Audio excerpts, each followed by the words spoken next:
Hey everyone, today we're diving into WeTransfer. We'll cover its key features, file size limits for both free and paid plans, and whether it works across different devices like Android, iOS, Mac, and Windows. Let's get started.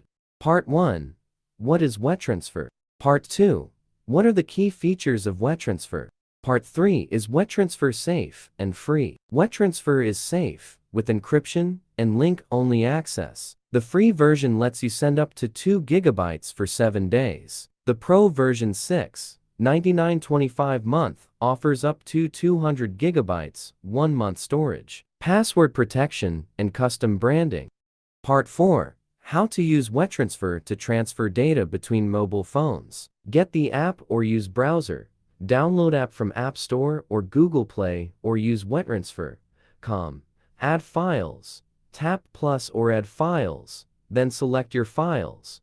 Send via email or link. Enter recipient's email or create a shareable link. Tap transfer.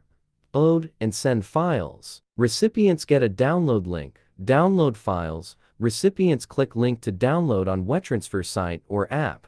Part 5. What are the advantages and disadvantages of WeTransfer? Pros. Easy to use. .no account needed. Cross-platform. 2 GB free. 200 GB opening parenthesis pro closing parenthesis.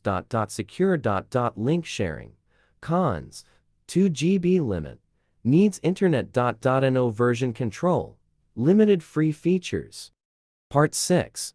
Best replacement for WeTransfer. MobiKin transfer for mobile. So, what is the best alternative to WeTransfer? MobiKin transfer for mobile can be a decent option. This software offers a one-click solution for transferring a wide variety of file types between phones and tablets. Step 1. Install software. Start by downloading and launching Transfer for mobile. On your computer, the main interface of the program will prompt you to connect both smartphones to the computer using USB cables. Step 2. Phones use 2 USB cables to establish connections for both devices. Once they are connected, the software will recognize them. Ensure that the source device appears on the left side and the target device on the right. Step 3. Transfer data. Once the devices are recognized, select the types of data you wish to transfer from the interface and click Start Copy. To begin the process. After the transfer is complete, disconnect the devices and check the recipient device to confirm that all data has been transferred.